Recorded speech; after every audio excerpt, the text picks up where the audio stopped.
जो जीवन से निराश हो गए थे, घर बार से उदास हो गए थे, जीने की आस खत्म हो गई, सत्संग सुन करके फिर से नई जिंदगी जीना शुरू कर देते। जिनका पति नहीं रह गया, परिवार छोड़कर, संसार छोड़कर, शरीर छोड़कर, उसकी आत्मा संसार से विदा हो गई। उस नारी से पूछो उसकी आत्मा क्या दशा हो। जिस पुरुष की पत्नी अचानक मृत्यु को प्राप्त हो गई, 2 बच्चे जन्म देकर छोड़कर चली गई, पति के पांव तले की जमीन खिसक जाती है। जिसका जवान बेटा एक्सीडेंट में मृत्यु को प्राप्त हो गया, कोरोना काल में मर गया, वह माँ बाप मरे हुए जैसे हो जाते हैं। रूस में एक बहुत बड़ा होटल का मालिक था, उसका परिवार कोरोना की चपेट में आ गया। सब परिवार के सदस्य मर गए, पत्नी मर गई, बेटे मर गए।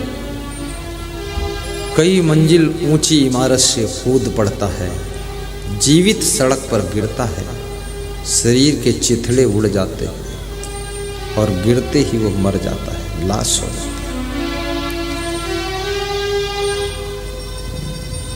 क्योंकि जिन बेटों का सहारा था, जिस बेटी का सहारा था, जिस पत्नी का सहारा पाकर वो इतने बड़े होटल का लोड लेकर के जिंदगी जी रहा था, उनकी मृत्यु से उसकी जीने की हिम्मत टूट गई। इसलिए पतियों से मैं कहूंगा, शराब मत पीना। शराब पीने से तुम बहुत जल्दी मर जाओगे। पुरुषों से कहूंगा, मोटरसाइकिल तेज मत चलाना, एक्सीडेंट में तुम मर जाओगे। तुम्हारे बेटे और बेटी, तुम्हारी पत्नी, तुम्हारे माता पिता का सहारा टूट जाएगा। तुम इतनी तेज स्पीड में मोटरसाइकिल क्यों दौड़ाते हो? कितने लोग इतनी तेज मोटरसाइकिल चलाते हैं, पीछे बैठी हुई उनकी पत्नी वो बिलदौर में गिर जाती है, वो पिपरा बाजार पहुंच जाते हैं। ये पत्नी को गठरी समझ रखा है क्या? थोड़ा धीरे गाड़ी हाँको, बैठन वाली धर्म पत्नी। जब तुम धीरे गाड़ी चलाते हो तो गाड़ी का आनंद मिलता है, यात्रा का आनंद मिलता है। बहुत तेज मत दौड़ाना। जब तुम्हारी गाड़ी मध्यम चाल में चलती है तो सड़क पर खड़े हुए लोग जो देखते हैं वे भी बहुत प्रभावित होते हैं। जीवन की गाड़ी को भी प्रेम से चलाओ। स्कूल की गाड़ी, ऑफिस की गाड़ी, दुकान की गाड़ी, घर परिवार की गाड़ी, सभी गाड़ियों को थोड़ा ढंग से हाँको। सहारा टूटने न पाए।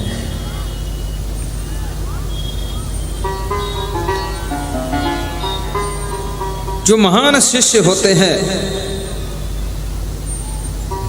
गुरु भी उनका सहारा मानता है।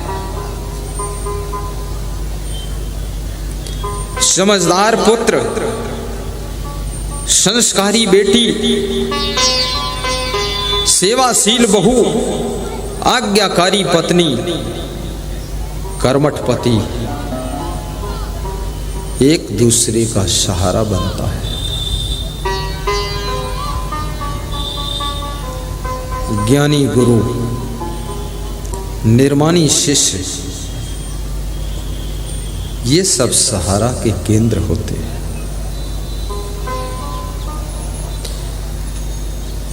सहारा देना धर्म है,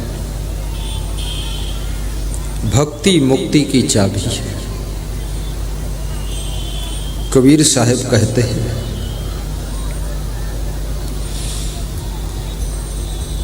संसार की ठोकरें खाकर इंसान जब टूट जाता है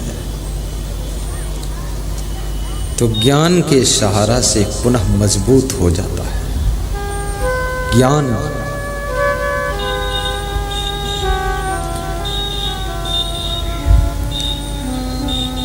कई वर्ष पहले एक माता जी का मेरे पास में फोन आया। मिली तो कभी नहीं, तो बता रही थी मेरे पति मिलिट्री में सर्विस करते हैं।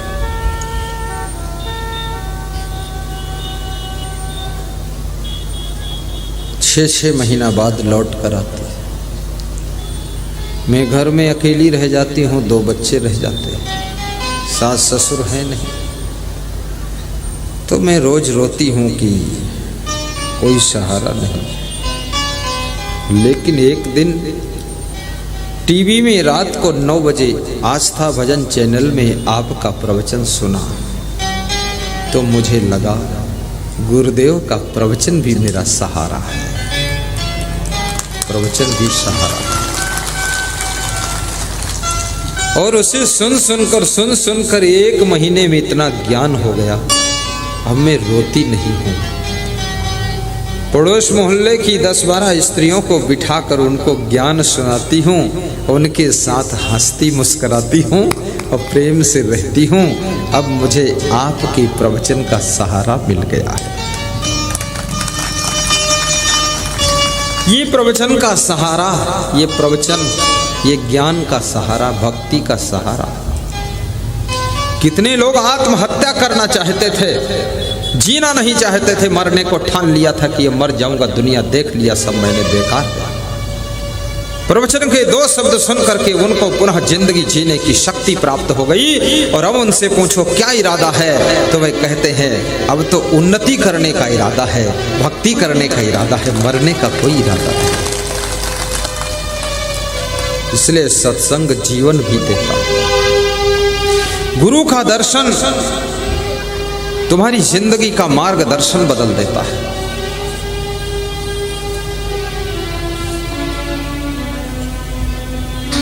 एक विचारक ने बहुत अच्छा कहा है, बुझ गई शम्मा तो जल सकती है, किश्ती हदे तूफान से पार निकल सकती है। नाव फंस गई है नदी की लहरों में, समुद्र की लहरों में, लेकिन मल्लाह का साहस यदि नहीं टूटा तो नाव पार हो सकती है। दीपक बुझ गया है, जलाने की कोशिश करो तो फिर जल सकता है। बुझ गई शम्मा तो जल सकती है, किश्ती हदे तूफान से पार निकल सकती है। ये मुसाफिर मायूस न हो और इरादे न बदल, तकदीर किसी भी वक्त बदल सकती है, तकदीर किसी भी वक्त बदल सकती है।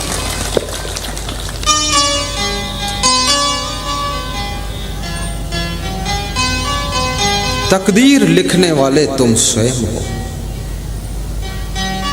भाग्य की तस्वीर बनाने वाले तुम स्वयं हो, अपनी किस्मत को उदय करने वाले तुम स्वयं हो।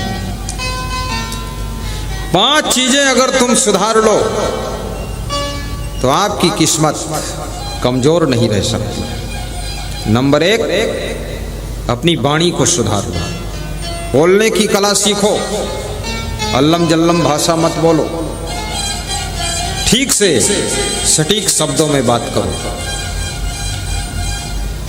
वाणी की धरोहर, वाणी की गिफ्ट मुफ्त में केवल इंसान को मिली है।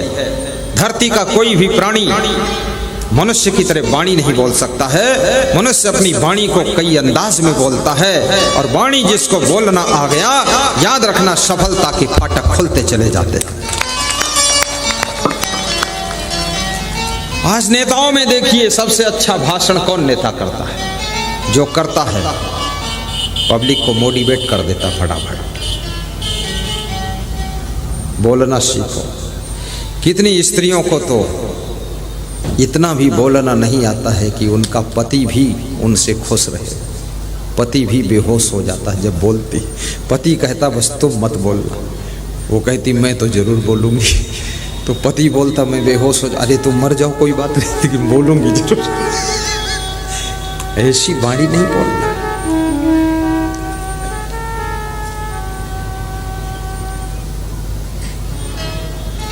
वाणी सुधारो, वाणी से गाली मत निकालो।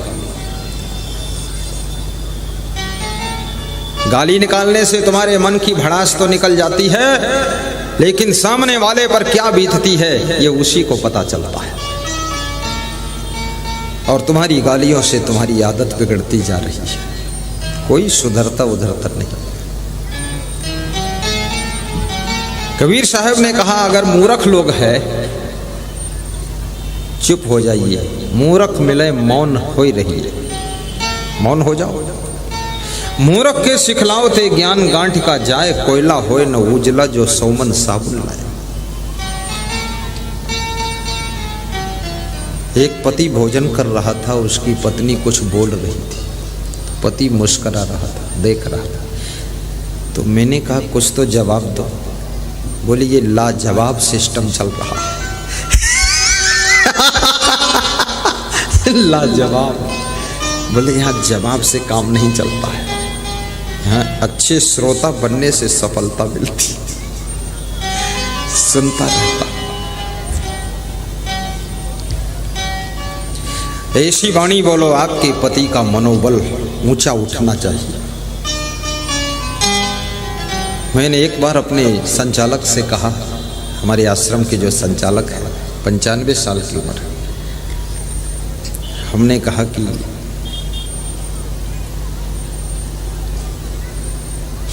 उन्होंने सब काउंटिंग कराया, बहुत सारे संतों के नाम लिया। तो मैंने कहा कि उनसे तो ज़्यादा अच्छा कर चुका हूँ, आगे मेहनत किया हूँ। अरे बोले तुम उनकी बराबरी क्यों करते हो, उनसे अपने को क्यों तोलते हो। सूरज कहीं नक्षत्र तारों से अपनी तुलना नहीं करता है। तुम क्या हो और किससे अपने को तौल रहे हो, उनसे तौलोगे तुम भी साधारण हो जाओगे। तुम्हें तो कुछ और बनना है, तुम्हारे अंदर कुछ बहुत छिपा हुआ है, उसको प्रकट करना है। उन्होंने मेरा साहस बढ़ा दिया। हर पत्नी को चाहिए कि अपने पति के मनोबल को बढ़ाए, पति भी अपने पत्नी के मनोबल को बढ़ाए। और याद रखना, जिसका मनोबल बढ़ जाता है उसे सफलता मिलने में देर नहीं लगती।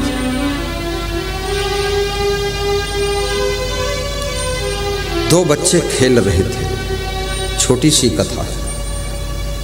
खेलते खेलते गांव से दूर बगीचे में चले गए। बगीचे में एक कुआं था, कुएं में झांकने लगे। बच्चों के पास उतना ज्ञान नहीं था, तो झांकते झांकते जो बड़ा बच्चा था, 11 साल की उम्र थी, कुआं में गिर गया। कुआं में पानी भी था। अब छोटा बच्चा बहुत घबरा गया, वो 8 साल का था, लेकिन उसने वहाँ कोई नहीं था। तो थोड़ी दूर देखा, इधर उधर कोई है, बुलाया, आवाज़ किया, आ जाओ, मेरा मित्र गिर गया, कुआं में डूब जाएगा, ये कब तक तैरेगा, डूब जाएगा। कोई नहीं आया। तो उसने इधर उधर देखा तो एक रस्सी पड़ी थी, उसको कुआं में डाला और कहा मित्र पकड़ लो इसको।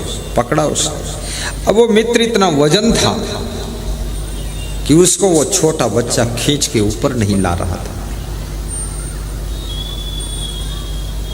फिर और पुकारा लोगों को, आ जाओ आ जाओ, मदद करो। कोई नहीं आया, कोई था नहीं। तो उसने फिर हिम्मत किया और दोनों हाथों से खींच खींच कर उसको घसीट कर ऊपर डाल दिया। निकल आया बाहर। दोनों ने पसीना पोंछा और सांस ठंडी लिया। बोले बच गए। अब गांव में लोग जान जाएंगे, घर वाले भी डांटेंगे बहुत, लेकिन बच्चे थे, गांव आते हैं डरते डरते। तो एक दूसरे से बताया, किसी किसी से चर्चा किया, तो गांव के लोग इकट्ठा हुए। बोले आश्चर्य होता, इतना बड़ा लड़का ये गिर गया कुआं में और ये छोटा लड़का इनको खींचा कैसे? ये तो बहुत छोटा है, हल्का है। शरीर का बहुत वजन अगर बढ़ जाए 80 किलो तक तो ठीक है, इससे ऊपर हो जाए तो घटाने की कोशिश करो, अन्यथा तुम बीमार होगे तो तुम्हारी पत्नी भी उठा नहीं पाएगी, क्योंकि ये पति थोड़े है, अब तो ये पहाड़ है, उठेगा नहीं। पत्नियों को भी चाहिए कि 70 किलो से ऊपर मत जाओ, फिर ज़्यादा ओवरलोड हो जाओगे तो ये पति नहीं उठा पाएगा और दूसरा उठाने वाला कोई मिलेगा भी नहीं। गुजरात में एक सज्जन कह रहे थे, मेरा बेटा तो 30 किलो का वजन है, बहुत कमजोर है, मैं बीमार हो जाऊंगा, ये मुझे कैसे उठा पाएगा, ये खुद ही नहीं उठ पाता, ये कमजोर है, मैं बहुत भारी हूं। वजन की चिंता करो। तो गांव का एक बुजुर्ग आदमी था, उससे लोगों ने पूछा कि बात समझ में नहीं आ रही, ये छोटा बच्चा इतने बड़े बच्चे को कुएं से खींचकर बाहर कैसे निकाला? तो उसने कहा, ये तो सीधी बात, वो बता रहा ना, मैंने रस्सी डाली, इसने पकड़ा और खींचकर निकाल दिया, बस हो गया। अरे बोले निकाल दिया, लेकिन इसके बस की बात नहीं ना। बोले ऐसे निकाला। इससे पूछो कैसे निकाला? तो उसने कहा, मैंने आवाज दिया, लोगों को बुलाया, कोई आया नहीं, कोई था नहीं, तो मैंने अपनी हिम्मत और ताकत से, मनोबल से खींच के निकाला। तो बुजुर्ग ने कहा कि उस समय कोई ऐसा व्यक्ति भी नहीं था जो इस छोटे बच्चे से कहता कि तू छोटा है, इसको नहीं निकाल पाएगा। अगर नेगेटिव बात करने वाला कोई होता तो ये नहीं निकाल पाता। कोई नेगेटिव बात नहीं किया तो इसने निकाल कर बाहर कर दिया। आपके घर में कितने लोग नेगेटिव बात करते हैं, अरे तुम कुछ नहीं कर पाओगे, क्या बात है, पॉजिटिव बात करो, छिपी हुई सामर्थ्य को समझो। मनुष्य अपनी सामर्थ्य का प्रयोग सब पूरा कर ही नहीं पाता है। यहाँ पर जितने लोग बैठे हैं 3%, 4%, 5%, 6% बुद्धि का प्रयोग हो पाता है, बाकी आपकी बौद्धिक ऊर्जा सुप्त पड़ी रह जाती है। पारिवारिक कले कलेश में, उलझन में, दुख में, टेंशन में, चिंता में, उतार चढ़ाव में, जिंदगी के झंझट में, इधर आपत्ति विपत्ति, सब दुनिया भर की आफत, इसमें तुम अपनी ऊर्जा का प्रयोग नहीं कर पाते हो।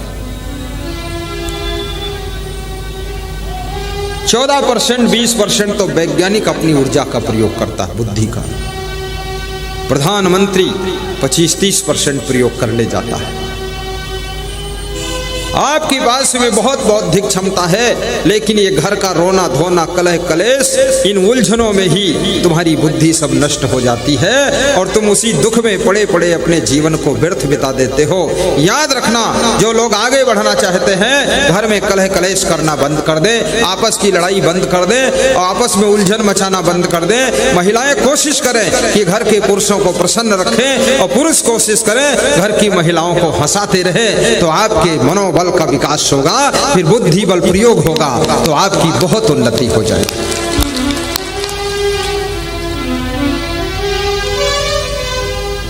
ज्यादातर तुम दुखी होते हो तो किससे दुखी होते हो? आप किसी से कह भी नहीं सकते हो। पति यदि दुखी है तो अपनी पत्नी से ज्यादा दुखी है, नारी दुखी है तो अपने पति से बहुत दुखी। एक स्त्री कह रही थी, मेरा पति जब शादी किया था तो राम था। हमने कहा फिर? बोले अब रावण हो गया। बोले पूरा रावण है, ऐसे गरजता है, मुझे लगता किस दिन गला दबा देगा मेरा, मार डालेगा। ये रावण बन गए। रावण नहीं बनना है। कभी राम बन के, कभी श्याम बन के चले आना, गुरु जी प्रभु जी चले आना।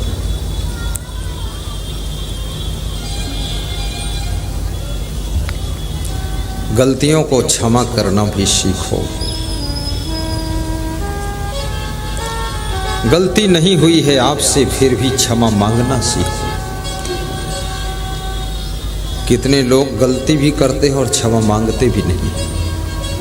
कितने लोग गलती करते और क्षमा मांग लेते हैं, और कितने लोग गलती भी करते हैं, क्षमा भी नहीं मांगते हैं, ऊपर से लड़ने को तैयार होते हैं। बिना गलती के जो क्षमा मांग ले वो महान होता है, और बिना गलती के जो क्षमा मांगने को तैयार है तो भविष्य में उससे गलती होने की संभावना समाप्त हो जाती है। इसलिए बिना गलती के भी क्षमा मांगो। कभी कभी अपने पिताजी से क्षमा मांग लिया करो। इस कलयुग में तो उल्टा हो गया, कितने बाप तो अपने बेटे से क्षमा मांगते हैं कि माफ कर दो बेटा, मुझे छोड़कर मत जाओ।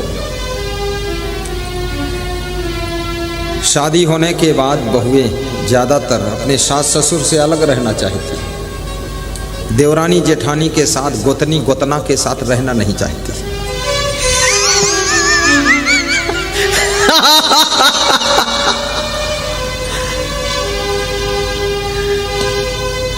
लेकिन याद रखना, जब तुम सासू बनोगी, तुम्हारी बहू आएगी, तो क्या वो तुम्हारे साथ रहना चाहेगी?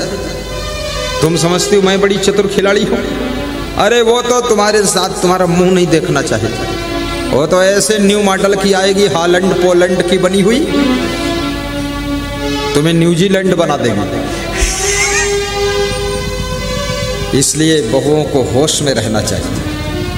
हमेशा तुम बहू बनी नहीं रहोगी, एक दिन सासू तुम भी बनोगी। और बहू बन करके अगर अपनी सासू को सताया है, ससुर को सताया है, तो जिस दिन तुम सासू बनोगी, ससुर बनोगे, तुम्हारी बहू तुमको सताने के लिए तैयार होकर आ रही है, आने वाली है। ये भविष्य क्यों नहीं सोच रहे हो? आगे पीछे हिसाब क्यों नहीं लगाते हो? विचार क्यों नहीं करते हो?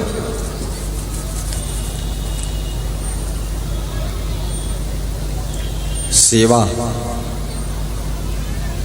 तुम भगवान का नाम जपते हो, राम राम राम राम राम राम राम राम, ओम नमः शिवाय नमः शिवाय नमः शिवाय नमः शिवाय, कृष्णा कृष्णा कृष्णा कृष्णा कृष्णा कृष्णा, कबीरम कबीरम कबीरम कबीरम, दूधम दूधम दूधम दूधम, दही दही दही, घी घी घी, चुट्टा कहीं का। अरे ये सब बकवास।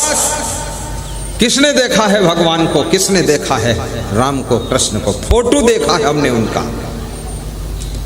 राम और कृष्ण की कृपा, भगवान की कृपा उन्हीं को मिलती है जो अपने घर को स्वर्ग बनाकर रहते हैं, अपने बूढ़े सास ससुर को पानी पिलाते हैं। उन लोगों पर आशीर्वाद बरसता है इस कुदरत का, जो घर में स्वर्ग बना देते हैं।